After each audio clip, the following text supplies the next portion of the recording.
Boa noite, boa noite, boa noite.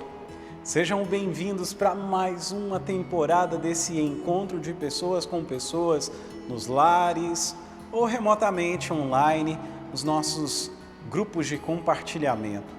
Um tempo em que a gente vai falar da fé, da esperança, do amor e partilhar com os irmãos sobre esse passo a passo com o Senhor Jesus. Se toda caminhada começa com um passo, agora é o tempo da gente seguir juntos e desfrutar da companhia dos irmãos, desfrutar da presença do Espírito Santo e sermos potencializados pela presença do Senhor, por sua palavra e por essa comunhão para a gente ser como o Senhor Jesus. Então, onde você estiver também agora, na casa que você se encontra, esteja muito atento. Ao longo desses nossos encontros, nós vamos abordar algumas questões sobre o Evangelho e hoje nós começamos em Lucas, capítulo de número 12. Esse é um dos devocionários que muito agregaram e abençoaram a minha vida. E Lucas, capítulo de número 12, traz na sua narrativa o fato de que Jesus, aos 12 anos de idade, estava no templo conversando com os doutores da lei. E isso não era muito estranho para o contexto no qual Jesus estava, pois ali havia-se o costume dos meninos irem para a escola aos 6 anos de idade. E eles aprendiam o quê? O que nós chamamos de Pentateuco. Gênesis, Êxodo, Levítico, Números, a Torá, a lei. E assim eles iam decorando a lei, aprendendo a lei, e quando chegavam aos 10 anos de idade, iam para uma segunda etapa. Eles começavam agora a estudar e analisar a história de Israel, a poesia e os livros proféticos. Aos 14 anos, então, eles tinham decorado o que a gente chama de Velho Testamento, a Bíblia hebraica. Os que se destacavam no conhecimento da lei, da história, da poesia e das profecias eram adotados pelos rabinos. Os rabinos eram líderes religiosos. Os rabinos tinham cada um a sua forma de interpretar a lei e adotavam os meninos destaques, a nata da sociedade dos meninos ali. Esses meninos se tornavam seus discípulos. Aqui a gente vê que Jesus fez parte dos meninos estudando a lei. Há aqueles que voltavam para a experiência do lar, para a experiência comum, e certamente foi essa a decisão que tomaram com Jesus, pois a Bíblia vai dizer que ele era o carpinteiro, assim como José era o carpinteiro. E é interessante que nesse contexto, os meninos prodígios, eles aprendiam dos seus mestres. E tinha um ditado que dizia assim, cubra-se com a poeira dos pés do seu mestre. Pois a maior obsessão de um discípulo não é só ter o conhecimento que o mestre tem, é ser o que o mestre é. E esse princípio permeia o Evangelho. O apóstolo Paulo, por exemplo, diz, sejam meus imitadores como eu sou de Cristo.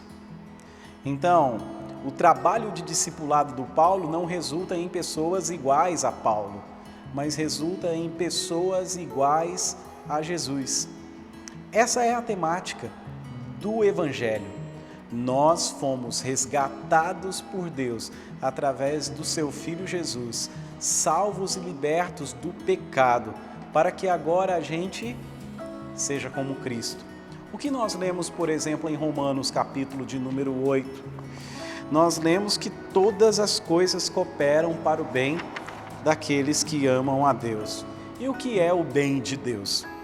São as conquistas, as realizações, a aquisição de um veículo, de uma casa, o galgar passos maiores na profissão e na vocação. Tudo isso faz parte da vida, mas o bem de Deus é Jesus.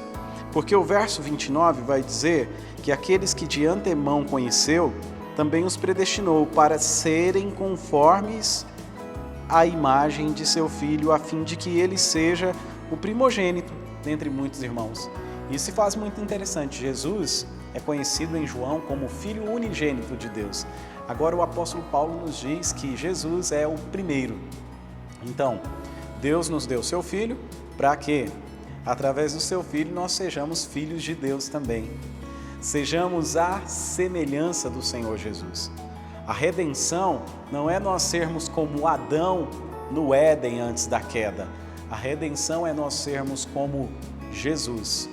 E essa é a temática da fé e da vida cristã. Por exemplo, Paulo escreve para os Coríntios que nós sejamos transformados com a glória cada vez maior. É como se o Espírito Santo fosse trabalhando na nossa vida e ele tivesse um quadro. Ele olha para esse quadro e vê Jesus. E ele olha para a gente, ele olha para Jesus, ele olha para a gente. Aí ele vai nos moldando até que ele olhe para Jesus e olhe para a gente e vê semelhanças. E aí ele vai tratando para que se reflita em nós a glória que é de Deus, a glória que Deus deu para o seu Filho Jesus. Por exemplo, aos irmãos da Galácia, o apóstolo Paulo diz o seguinte: eu sofro por vocês dores como de parto, até que Cristo seja formado em vocês.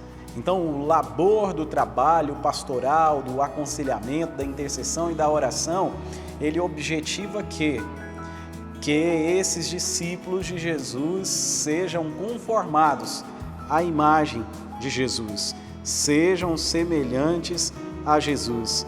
Além das dores de parto, o apóstolo Paulo fala de sofrimentos de Cristo. E ele vai dizer, por exemplo, que ele sofre no seu corpo o que resta das aflições de Cristo em favor do seu corpo, que é a igreja. E aí ele vai dizer que o objetivo é que todo homem seja perfeito em Cristo. O objetivo, então, de sermos igreja é a gente ser como Jesus. Esse mesmo conceito está muito intrínseco e apresentado no Evangelho, na palavra, no Novo Testamento. Que a gente venha a amadurecer através da palavra, da ministração do Espírito Santo e da ação de Deus em nós, para que alcancemos a estatura de Jesus. Mas nós lemos muito o Evangelho com a perspectiva de que, salvos pela graça, um dia morreremos e após morrermos, nós iremos morar no céu. Nós iremos morar no céu. E aí a gente pensa numa questão de um local geográfico. Você, em Cristo, sai de um lugar e vai para um outro lugar. Mas não é bem assim. Nós saímos de uma condição de ser para uma outra condição de ser. Nós deixamos de ser conformados àqueles que desprezaram a Deus para vir para a presença de Deus a partir do Senhor Jesus. Portanto, não se assuste com isso que eu vou te dizer. O céu não é o nosso destino. O nosso destino é Jesus. O nosso destino é Jesus. E é por isso que é dito que Cristo em nós é a esperança da glória de Deus. O grande objetivo de Deus conosco é que a gente seja como Jesus. E isso envolve as nossas relações, o nosso tratar do dinheiro, as nossas conclusões, as nossas realizações, o todo do nosso ser. Então, no meu lugar, o que Jesus faria?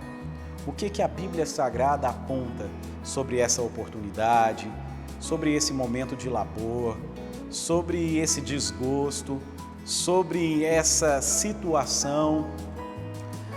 É sermos como o Senhor Jesus, como diz a canção do Padre Zezinho. Falar como Jesus, pensar como Jesus, sentir como Jesus. E ao chegar o fim do dia, ver que tudo poderia ser muito mais feliz. É verdade que nós estamos indo para o céu, sim, é verdade. Mas não apenas para o céu. Nós estamos indo para Cristo e nosso destino final é Jesus. Cristo agora em nós e nós um dia com Cristo. É isso que ganha, que dá sentido à oração do Pai Nosso. Venha o teu reino, seja feita a tua vontade, assim na terra como nos céus. Que nós também sejamos cobertos pela poeira dos pés de Jesus. Que nós tenhamos como maior objetivo da nossa vida ser como Cristo. Mais do que receber de Deus algumas bênçãos nessa vida, porque Deus nos dá as bênçãos. Mais do que tudo isso, é Cristo se manifestar no nosso caráter, no nosso temperamento, nos nossos relacionamentos. E aí sim, isso vai esperançar esse mundo que está desesperançoso, desesperado. E eu queria propor aqui, antes de nós orarmos na casa, orarmos no grupo online, 3 perguntas. O nosso momento para a roda de conversa. 3 questões aqui. A primeira delas é a seguinte, Eu queria pedir para você se lembrar de 1 ou 2 pessoas que marcaram a sua vida ou que marcam a sua vida, que você olha para elas e vê esse cara, essa moça, essa mulher, esse senhor, é a pessoa que eu conheço que mais parece com Jesus. Quem são essas pessoas? Quem são essas pessoas para você que mais parecem com Jesus e te inspiram a ser como Jesus?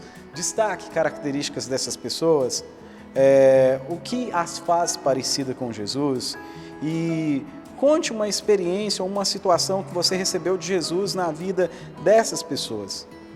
Esquece agora os exemplos negativos.